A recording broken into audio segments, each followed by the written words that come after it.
What's going on, everyone? My name is Nicholas Merton here at Data and today is November 5th of 2019. Well, folks, I hope you are having a fantastic day wherever you are, and in today's update, we've got a wide range of topics to discuss. We'll start off by taking a look at Bitcoin, talking about what led XLM to going up over nearly 20%, and also along with that, talking about a position that I recently averaged into. More details on that later, and outside of that as well, a few key topics when it comes to traditional markets and talking about how we may be overextended in equity markets. All right, so we've got a lot of things to discuss. We'll get right into it right after our quick sponsor. Our sponsor for this episode is Chaya.io. Chaya is a cryptocurrency aggregation platform that gives you access to a wide range of data and analytics for cryptocurrencies. From price to news data, you can use Chaya to cut out the noise and discover unique trends that provide insight into the market. As a trader, I really care about catching the next big project, and Chaya allows me to get an edge on spotting projects that are getting traction early on, all from within the platform. To learn more, check out the link in the description and use Chaya to plug into the world of crypto.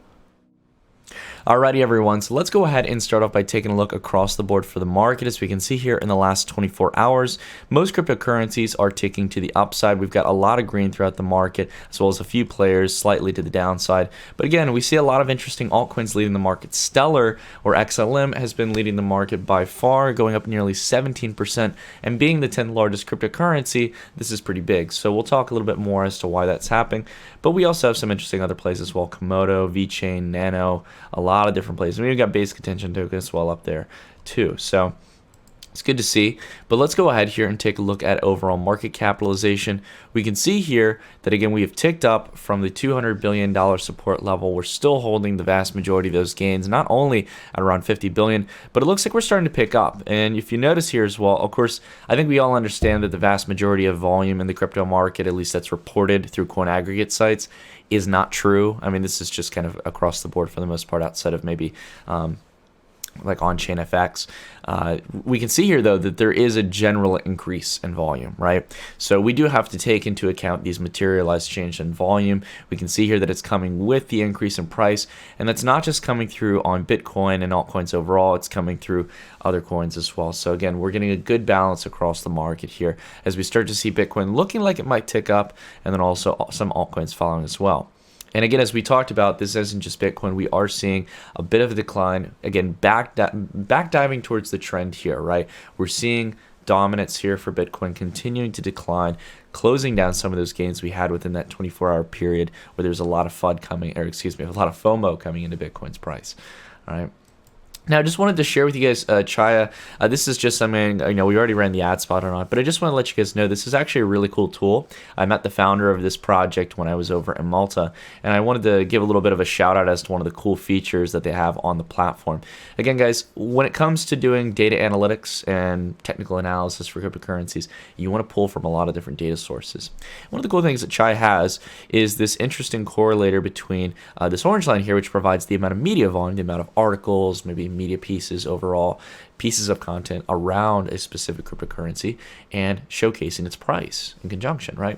And you can see here there was actually really interesting correlation. Back during September here, where we saw the dive in price, we interestingly enough saw a precursor, an increase in media volume beforehand, in fact doubling the average daily media volume here before price even significantly started to dive.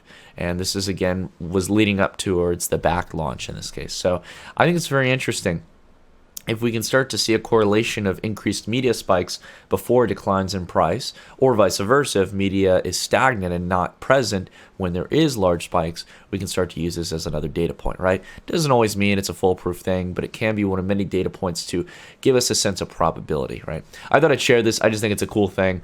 And again, would recommend you guys test out a lot of different tools. We've talked about looking at Bitcoin, all kinds of different things to expand out of just looking at price, right? You can toss a dozen indicators at your chart, but sometimes it's better to just look at some key data sources that have proven efficient over the long term. Anyways, so let's go ahead and talk about what matters in Bitcoin's price here, guys. I know a lot of people are curious. We've been pushing sideways. We went from a crazy exciting time, in about a 24-hour period here, and over the last week and a half, it's been pretty stagnant for the most part. We haven't seen too much change in price. But the general consensus and the takeaway I want to have is to not get too eager, right? Some people the other day on Twitter were getting really excited We got a bump up here, good amount of volume in the hourly. But again, still hitting resistance around this consistent range around 9,400. On the daily chart, it becomes very clear what we're looking for here, guys. Again, on our weekly chart, our indicators are looking better, are signaling that we're getting closer towards a reversal here where bullish momentum is taking over, but we haven't hit it yet. On the daily chart, what I'm looking for is, again, I'm a naked trader, guys, outside of the few indicators that I do use. I looked in very simple ways for very simple things, right? We have consistently held here at 9,000 over the last few days, and there's a reason price is holding there, because it was support here, it was support here, and it was support over here, or sorry, excuse me, resistance 2 times over here, right? So again, we not only have 2 areas where this was acting as support, but also 2 levels where this was acting as pretty stark resistance. And the whole general idea here, the philosophy of what we want to see, is that we want to see this level hold. We don't want to see a break through 9,000. If we did, that would be pretty bearish. And I would think that we'd probably come down to one of these support ranges down here, or one of these previous kind of ranges of price, somewhere between 7,700 and 8,350, right? But I don't think that that's very likely. I think that we do hold up here for a while, but I don't think the rally is going to be extremely significant and extremely quick.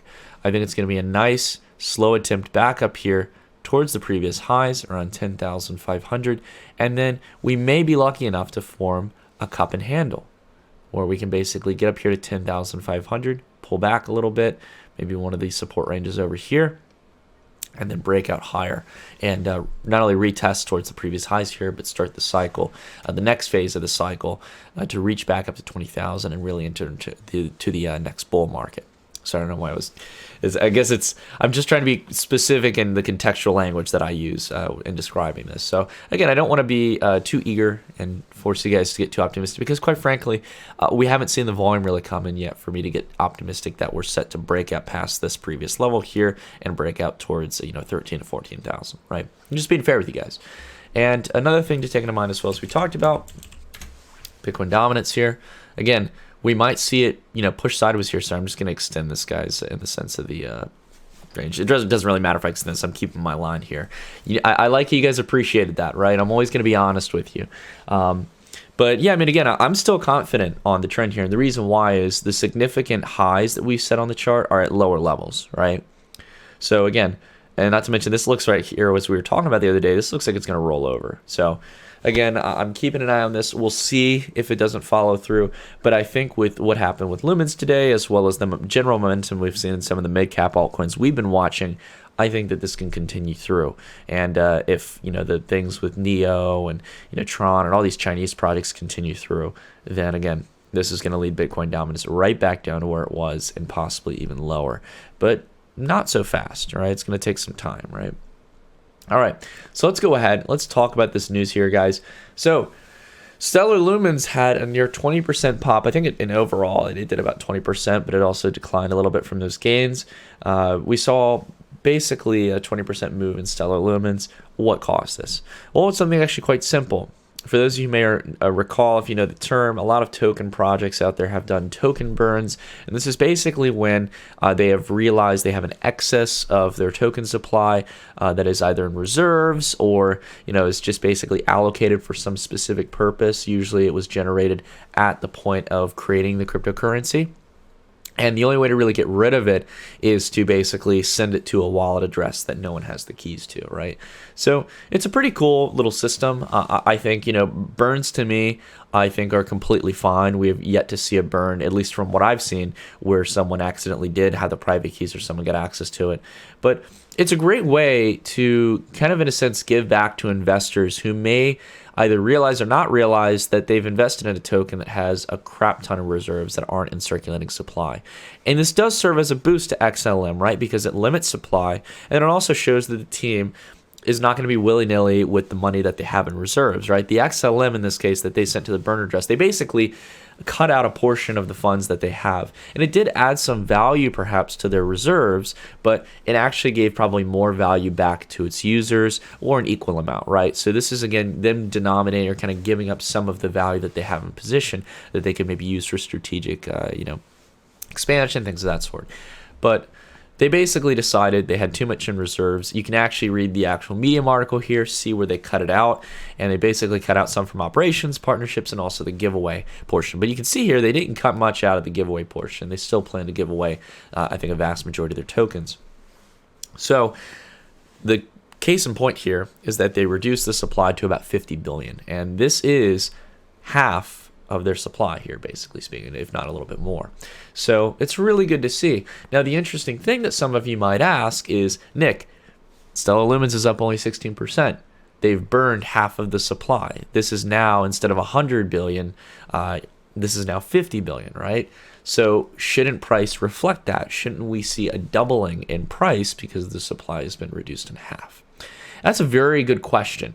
In logical markets, if, for example, a stock was to do a split, you would expect the Stellar Lumen price, if Stellar Lumen was a stock, you would expect it to be up 50%. That would be absolutely rational. The problem is that Stellar Lumens in this case had such a divergence between the circulating and total supply. About a 1/5 ratio here of the amount of total supply out there that's circulating, and the rest that is sitting in some form of reserves for partnerships, for all the different kind of efforts that we talked about, or giveaways.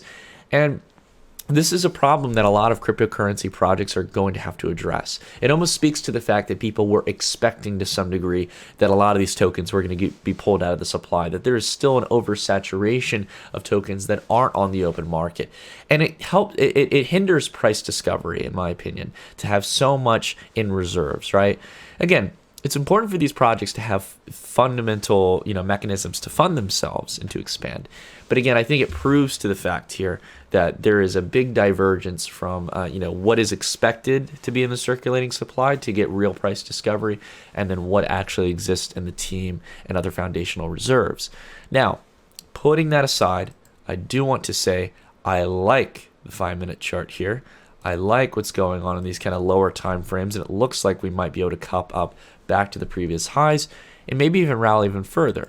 But bear in mind, one thing to be critical of, well, actually we'll bring it here, the daily, just to kind of make it a little bit clear, right? We've had many, outbreaks in price. We've had one over here, we had one over here, and over here, where it was a, 2 to 3 day rally, and most of them fade out, right? But I do like the volume we're seeing, and I do like to see that with each of these bump ups and all the lows we're setting higher lows. So that does give me some excitement. So we'll be keeping an eye on this. If this does close up for the day towards the previous highs up here, right? If we start to see that we get back up here, I'm really interested. I might place a trade here, and maybe even be after the video and stuff if price really breaks out above 890. But again, you're kind of playing on risky territory here. We've already kind of leaped up a decent amount. Taking a look at the past few rallies, it makes me a little bit concerned that most of them have faded out. But who knows? This time could be different, and we could be finding the bottom for XLM as we found in a lot of our favorite altcoins. And bear in mind, XLM is a momentum play, right? We have seen this one have dramatic rises. This is not probably a good chart to testify on my point of it being a momentum play. Let me go ahead and get it on Bittrex. See, we have a little more price action here. God, I haven't probably looked at the Lumen chart in a long time. But you can see here, XLM, XRP, these banking plays and stuff have been momentum plays in the past. Very large supply, very low sat range, right? So we'll keep an eye on that. Now, to let you guys know where I averaged in, you guys know it's where I'm most exposed out of pretty much any altcoin position. At least it's the most where I'm exposed at the moment, and that is Chainlink, right? So I did make an average in the other day. I forgot to notify the alerts group, guys. I apologize for that. I haven't made any trades since, just to provide some comfort for you guys. The only thing I have done in this case has been averaging in to Chainlink. So it doesn't really change anything, right? I just built into my position in this case. I'm not doing any trades. But yeah, so I averaged in around 269 the other day. A pretty big ad. I basically did a wire transfer into the account and stuff. I'm trying to get some banking information figured out with one of my exchange accounts. But anyways, yeah, I averaged it in this case. So Link is still going to be one of my biggest plays. I think the next average that I'm probably going to do is into basic attention token, and also maybe into some other plays like Raven Coin, which have been kind of going sideways and actually had a little bit of a correction recently, to average into some of the cheaper plays. But I'm also looking as well into plays like Lumens and some of the other momentum plays, some of the Chinese cryptocurrencies. Again, no matter if it's in fundamentals or not, we're looking to make plays where the market is going to perform, right? I'm looking for the best place to allocate my capital. And so far, Link has been a great performer. Basic attention token has been a great performer. They've been some of the best performers in the market over the last few months, right? So we got to keep that in mind. All right. So going into traditional markets, we've talked a lot about crypto today. I want to spend some time to talk about the current state of equity markets. Now, futures right now are ticking up a little over 1/4% to, maybe 1/3 of a percentage. And the reason why is because there's been some news. There's been news that supposedly the United States is going to start redacting or retreating some of the tariffs that we've had on Chinese imports to the United States, or basically China's exports to the U.S. And the important thing to take into mind is that this is supposedly on $120 billion of imports into the U.S. So if we take this into mind, right, this could be some pretty good news. This could be news that the trade war is starting to slow down, that the tensions are declining, and that the United States has reached some form of resolution. Not only that we're probably setting some agreements over the long term to export more agricultural goods, maybe some other technological goods to China, but most importantly, what this is really all about, guys, is that it's going to mean that the United States and China are setting themselves on a track, if this is actually true, to start hindering the IP violations that China has been so blatantly guilty of over the last decade. It's probably the worst. I don't care so much about the trade deficit. Labor is going to go where it's cheapest in the free market economy, right? That would happen in the United States as well, right? It'll go to the states that are the cheapest. That's at least the incentive that businesses have.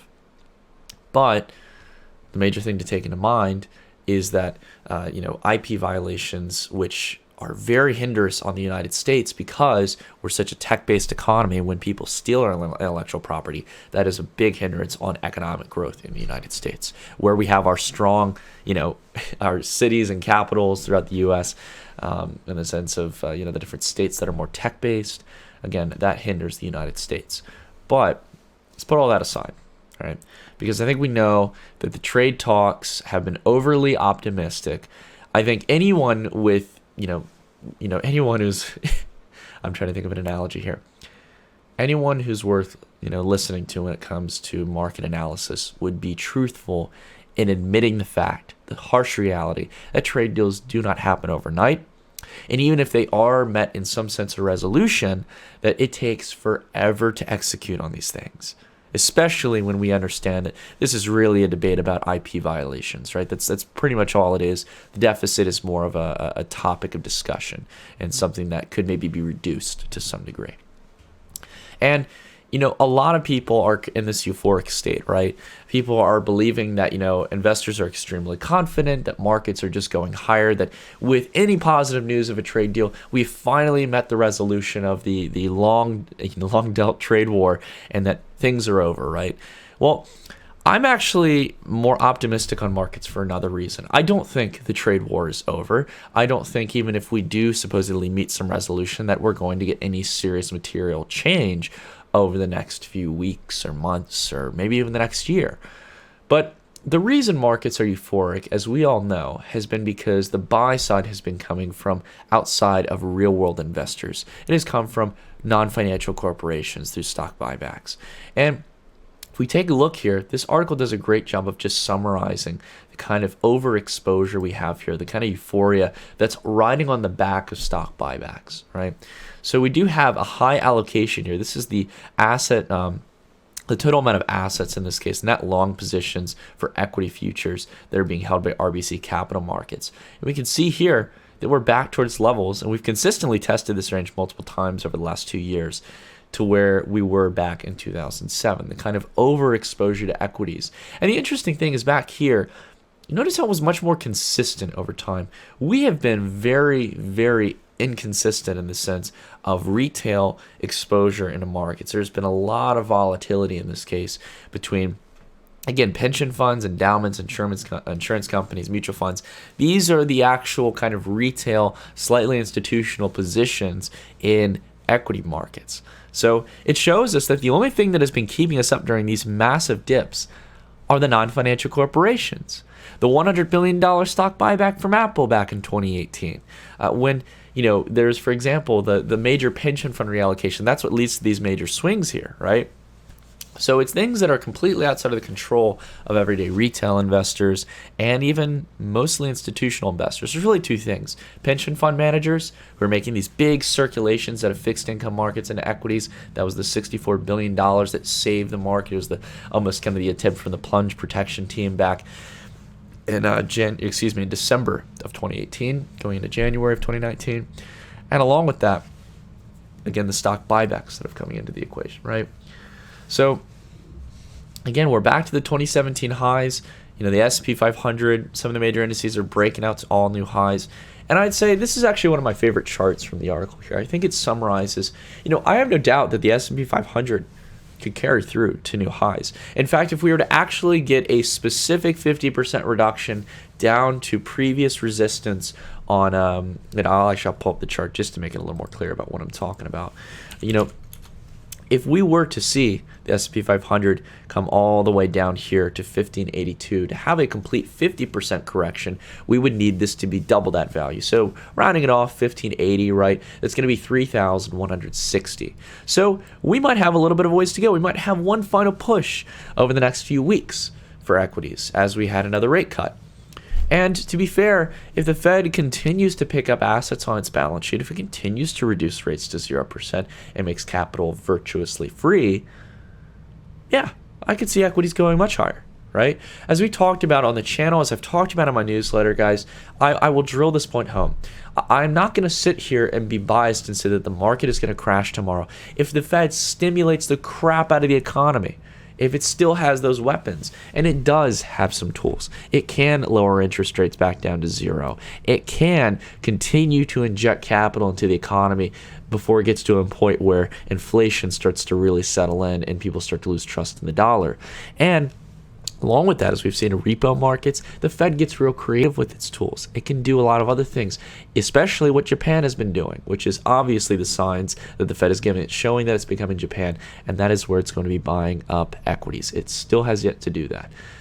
So what happens when the Fed starts owning portions of the market, starts buying up ETFs, starts buying stocks, where it doesn't matter what the financials of these companies are, the Fed is going to continue buying it. It's guaranteed buy-side liquidity. Who would go against that, right? I know I've beaten it like a dead horse at this point, guys, these simple principles, but it's what's going on. And the Fed has said very consistently that it's going to keep the expansion going. So even though I've been bearish since back here in February 2018, and yes, we have ticked up a little bit higher, even though I have no interest in trading equities, when I say that I'm bearish, it means that at this point, I don't feel there's a favorable risk to reward. Doesn't mean that equity markets won't climb a little bit higher, right?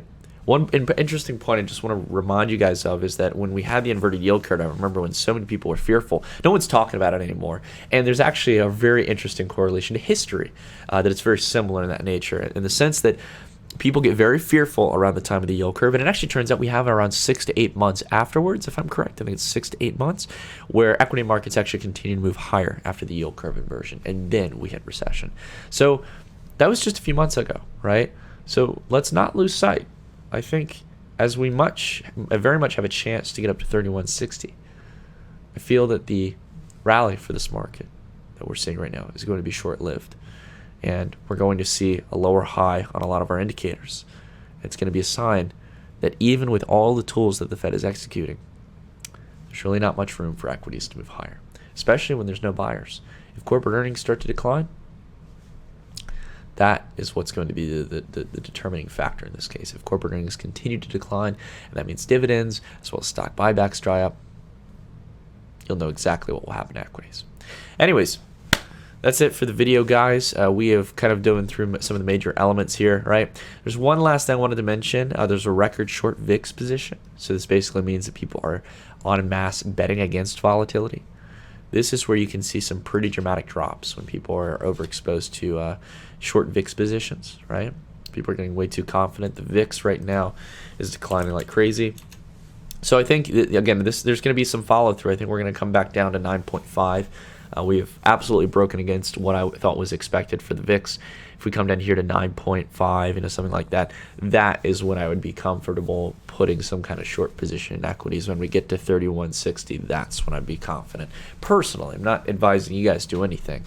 More than anything, I'd say to, if you want to follow what I'm doing, you're welcome to. Again, I can't give you guys direct advice, but I know where I'm positioned. I'm in hedging assets. I'm vastly exposed to cryptocurrencies. I'm definitely looking at gold and silver, and I'll look at some equity positions as well in gold and silver miner stocks, right?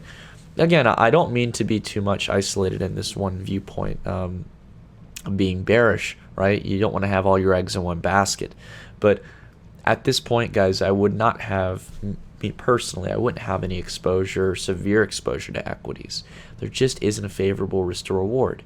All right, it would be like buying Bitcoin around like 16 or 18,000, right? I know some of you maybe did buy in there for your first time, but I think looking back on it now, especially with the correction we had all the way to 3,000, it's important to generally position yourself. If you're a macro trader like myself and you don't like to stress or day trade, and you also don't like to just simply long-term invest and possibly buy when markets are way overextended, those are the general principles you think about. All right, I rambled on enough, guys. If you like this video, drop a like. If you guys want to support the channel as well, there are a ton of links down below in the description. If you guys haven't already, sign up for the email list that I'll send emails out to notify about my new startup when we launch. It's going to be very exciting when it does come out, so I hope you guys will sign up for that. But I don't want to bother you guys anymore. I hope you're having a fantastic week wherever you guys are. And until the next video, I'll see you all in the next one. Stay tuned.